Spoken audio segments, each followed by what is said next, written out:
Satu. Assalamualaikum warahmatullahi wabarakatuh.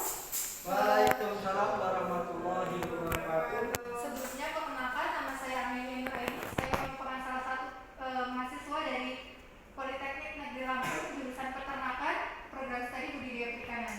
Di sini saya akan melakukan penyuluhan mengenai penambahan tepung buah pepaya pada pakan untuk meningkatkan pertumbuhan pada ikan gurami. Latar belakang mengapa saya memilih judul ini untuk dilakukan pengamatan pada proyek mandiri, yaitu karena ikan gurami adalah salah satu komoditas yang banyak dikembangkan karena permintaan pasar yang sangat tinggi hingga kadang terjadi kelangkaan.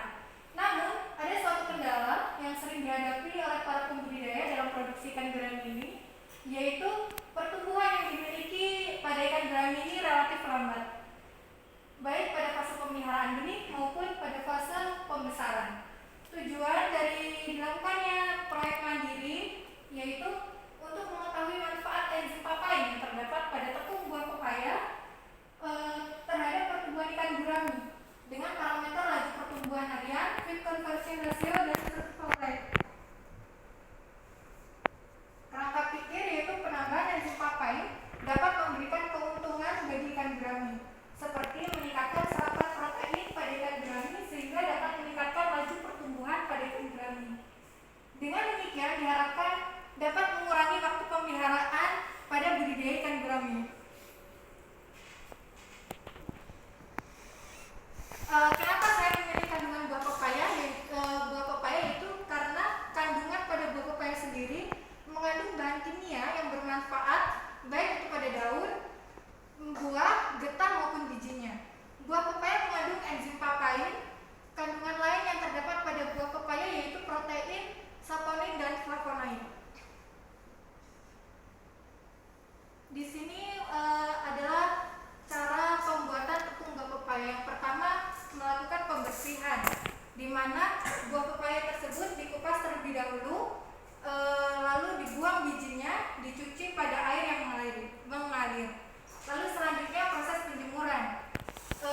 Buah pepaya dijemur selama 1 hari di bawah sinar matahari yang terik.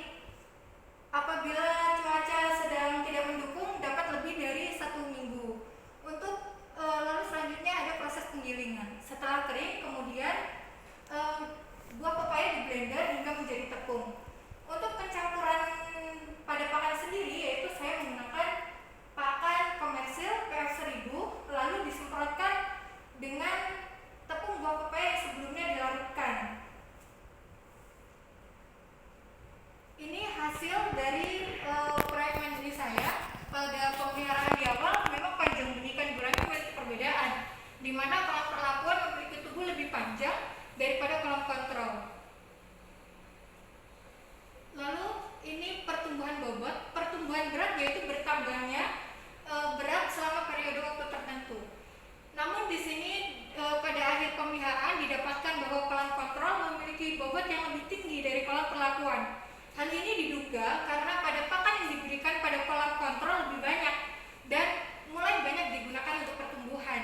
Hal ini dapat dilihat bahwa selama pemeliharaan cuaca mengalami fluktuatif dan setelah 30 hari cuaca perlahan mulai stabil.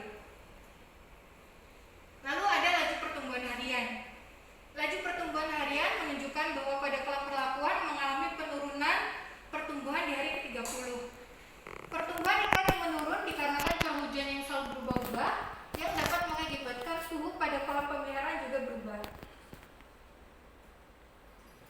Selanjutnya, survival rate yaitu merupakan indeks kelulusan hidup suatu jenis ikan dalam suatu proses budidaya dari mulai awal ikan ditebar hingga panen. Pada ikan gurami, kolam perlakuan mendapatkan persentase nilai 71% dan sedangkan pada kolam kontrol 6,8%. Hal tersebut dikarenakan oleh kondisi cuaca yang berubah-ubah hampir selama kegiatan pemeliharaan berjalan. Namun, kematian ikan gurami tertinggi terjadi pada awal pemeliharaan. Hal tersebut diduga sebagai respon adaptasi terhadap lingkungan. Lalu selanjutnya ada FCR.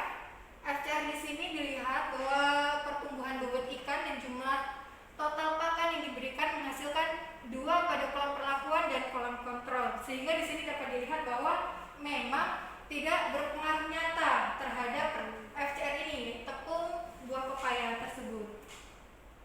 Lalu kesimpulan yang dapat saya